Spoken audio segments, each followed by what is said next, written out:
ભાઈ ક્રાઇમ થ્રિલરને ટક્કર મારે ને એવી એક રિયલ ઘટના સામે આવી છે. કારણ કે પતિને રંગે હાથ પકડવા પત્ની પ્રેમિકા બનીને રેસ્ટોરન્ટમાં ગઈ. પ્રેમિકાને બદલે પત્નીને જોતા એ પતિના હોશ શોક ઉડી ગયા હતા. નમસ્કાર, આપ જોઈ રહ્યા છો ન્યૂઝરૂમ અને આપની સાથે હું છું ભાવિક. પહેલા તો તમે અમારી ચેનલને સબસ્ક્રાઇબ ન કરી તો અમારી ચેનલને સબસ્ક્રાઇબ કરી લેજો, બેલ આઇકનને દબાવી દેજો જેથી કરીને પડે પડના સચોટ સમાચાર તમને તમારા મોબાઈલ પર તરત મળી રહે. વાત ગ્વાલિયરની કરવી છે. ગ્વાલિયરના મહિલા પોલીસ સ્ટેશનમાંથી એક અજીબો ગરીબ કિસ્સો સામે આવ્યો. અહીં એક મહિલાએ પોતાના પતિના ચારિત્ર પર શંકાને લઈને એક ફરિયાદ નોંધાવી હતી. આ ફરિયાદ બાદ પોલીસે મહિલાના પતિને ચોકીએ બોલાવી તેને સમજાવતા વાતચીત કરી છોડી દીધો હતો. તો વળી પતિએ પણ પોતાની ભૂલનો સ્વીકાર કરતો પોલીસે સામે પત્ની સામે માફી માંગી અને આગળથી ભૂલ નહીં થાય તેવી વાત કરી હતી. હવે આખી ઘટના શું હતી એ તમને ખબર નહીં પડી હોય એટલે મને થયું કે લાઈવને ભાઈ સમજાવી દઉં. હકીકતમાં જોઈએ ને ભાઈ તો ગ્વાલિયર શહેરમાં રહેતી એક મહિલાના લગ્ન 1 વર્ષ પહેલા થયા હતા. લગ્નના થોડા દિવસ બાદ મહિલાને પતિ પર શંકા ગઈ કે તે અન્ય મહિલાઓ સાથે વાત કરે છે, જેને લઈને મહિલાએ પતિને રોકવા માટે અને સમજાવવાની કોશિશ પણ કરી.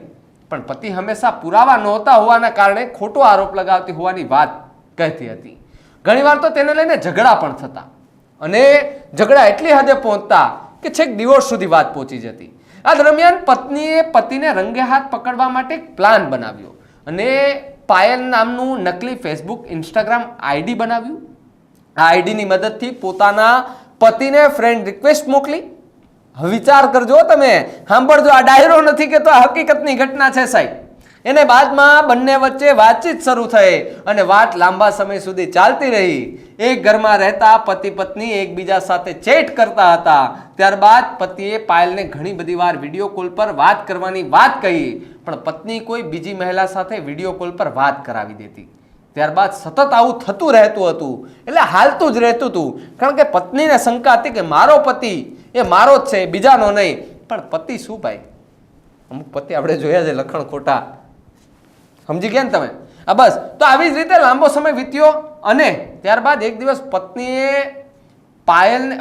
પાયલને મળવા રેસ્ટોરન્ટમાં બોલાવી. અને જ્યારે તે રેસ્ટોરન્ટમાં પહોંચ્યો તો ત્યાં પાયલ નહીં પણ તેની પત્ની મળી.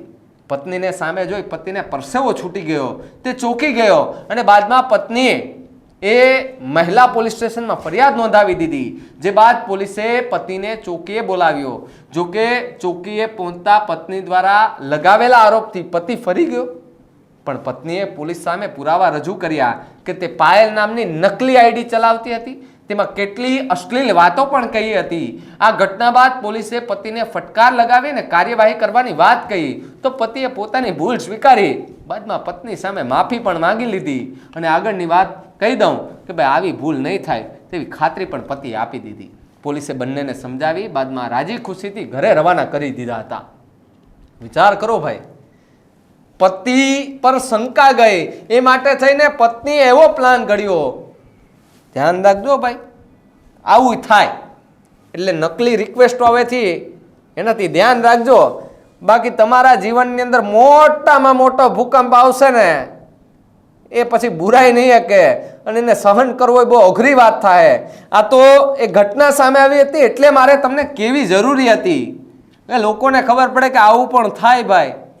એટલે પતિને બીજા સાથે વાત કરતા જોઈએ એટલે પત્નીને થયું કે લાવીને ભાઈ હું પકડું, આને પકડાય કે નહીં. પણ પત્ની પણ થોડી સ્માર્ટ હતી. પતિને પકડવા માટે કંઈક તો જુગાડ કરવો હતો ને.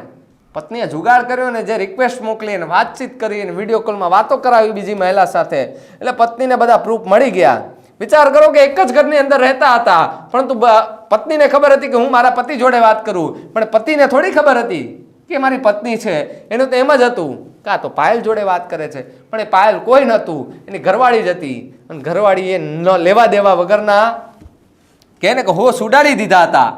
અને આખી ઘટના સામે આવી, બધે પોલીસ સ્ટેશનમાં ગયા. સાહેબ પોલીસે હારી કહેવાય, પોલીસે સમાધાન તો કરાવી દીધા. એટલે પોલીસ પ્રજાનો મિત્ર છે, આ સૂત્ર અહીંયા સાર્થક થાય છે.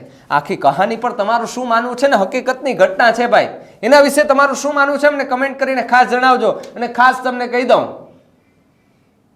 કે આવી નકલી રિક્વેસ્ટો આવે તો ધ્યાન રાખજો, બાકી પકડાતા વાર નહીં લાગે. અને આવું ન કરતા ભાઈ. હું તો એમ કહું, જો તમારે સારું લગ્ન જીવન રાખવું હોય, ટકાવી રાખવું હોય, તો ઓલી કહેવત છે ને કે એક સફળ પુરુષની પાછળ એક સ્ત્રીનો હાથ હોય છે. તો એ સ્ત્રી કે જે તમારા માટે જીવતી હોય, તમારા પર એવી કોઈ વાત ન થાય, એવી કોઈ ઘટના ન બને કે જેથી પત્નીને તમારા પર શંકા જાય. આખા મુદ્દે તમારું શું માનવું છે એમને કમેન્ટ કરીને ખાસ જણાવજો. જોતા રહેજો ન્યૂઝ રૂમ. નમસ્કાર.